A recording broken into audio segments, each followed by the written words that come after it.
Semangat pagi, ketemu lagi teman-teman dalam rangka pembahasan Store Leader Mandiri Part 2, yang mana kita menghadapi suatu studi case mengenai Sales Achievement Informa Elektronik. Oke, kalau ngomongin masalah Sales Achievement, itu udah jelas. Fokus atau tujuan utama setiap toko retail itu adalah Sales Achievement. Jadi kalau misalkan Sales Achievement-nya nyampe 100%, otomatis yang namanya bonus, insentif, semua itu keluar, ya. Selain itu juga, sales achievement sangat mempengaruhi terhadap pencapaian KPI. Karena apa? Sales achievement bobotnya yang paling besar. Oke, di sini kita akan membahas mengenai studi case. Yang pertama, ada suatu toko yang achievementnya hanya mencapai 85%, sehingga mengalami minus growth sebesar 35%. Hal ini disebabkan karena semua anak sales di Informa Elektronik tersebut tidak bisa achieve target semuanya, yang achieve hanya satu orang. Maka periode kuartal 3-nya Informa Elektronik tersebut tidak achieve. Nah, di sini saya akan coba membuat strategi bagaimana caranya di kuartal 4 ini Store Informa Elektronik bisa achieve 100%. Yaitu dengan cara pertama, ini jelas kita akan breakdown targetnya. Breakdown target masing-masing SE-nya itu kita kasih rata. Dalam artian, kalau misalkan SE ada 3, targetnya 1M, berarti masing-masing 333 juta.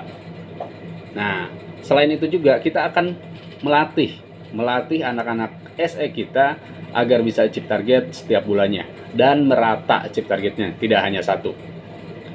Hal ini kalau misalkan kita mengimplementasikan dari hasil training 10 kesalahan store manager, yaitu yang pertama, kita harus punya strategi, udah jelas yang tadi udah saya sampaikan.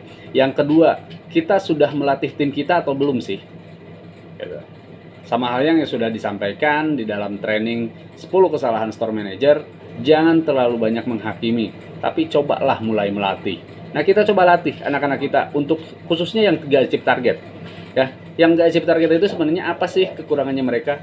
Apakah mereka kurang agresif? Apakah mereka selling skill-nya kurang? Atau apakah mereka kurang semangat, kurang antusias, atau kurang motivasi atau demotivasi?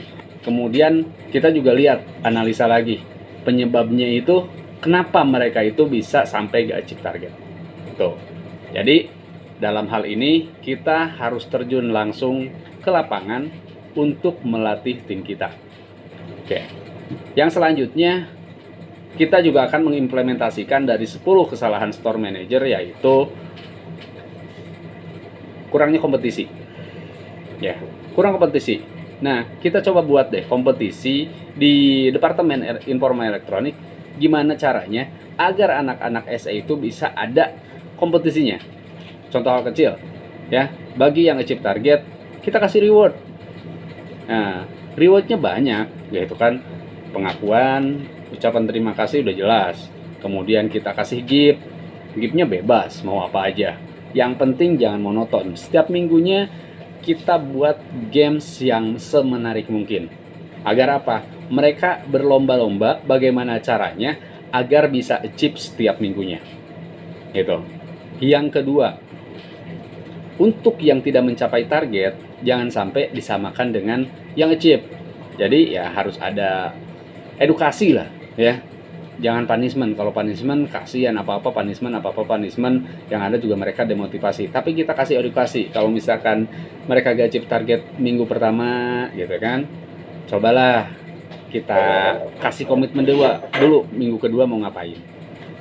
Minggu kedua masih gak bisa, minggu ketiganya kita naikin skala edukasinya, atau ya bisa dibilang ya gamesnya itu atau punishmentnya, kembali lagi sih punishmentnya, tapi gak apa-apa lah. Yang penting istilah untuk mendidik, ya. Yang penting jangan sampai di departemen tersebut terasa monoton, flat gitu aja, ya. Itu aja sih. Jadi yang pasti, yang pertama kita harus punya strategi. Strateginya tadi bagi targetnya per anaknya berapa, per minggunya berapa, untuk achievement Informa Elektroniknya per harinya harus berapa. Jadi kita kontrol tuh setiap hari. Dan kita juga kontrol pencapaian SE-nya sampai dengan per jamnya, per 2 jamnya. Dan kita juga kontrol SBC-nya. Dan kita juga udah menerapkan toolsnya yang udah kita kasih, dari sales monitoringnya sama demo monitoringnya dijalanin atau enggak. Karena kalau misalkan dengan tools itu kita bisa monitor setiap hari, anak ini jualannya berapa. Ketika minus, kita tanya kendalanya apa, gitu. Itu sih, ya. Kemudian yang selanjutnya, kita selalu sering-sering melatih anak kita role play. Barangkali anak-anak kita itu kurang bisa menyampaikan promonya, bisa jadi, atau kurang pede dalam memberi customer, atau kurang agresif dalam memberi customer. Ya. Yang terakhir dari saya, khusus untuk bisa nyampe informa elektronik, kita harus bisa analisa juga barang-barang yang ada di toko kita udah tepat atau belum sih. Lebih banyak barang yang fast moving atau yang dead moving, gitu. Jadi tetap kita selaku leader harus memiliki strategi dan harus bisa melatih dan harus bisa menciptakan kompetisi di dalam tim kita sendiri. Itu aja dari saya. Terima kasih. Semangat pagi.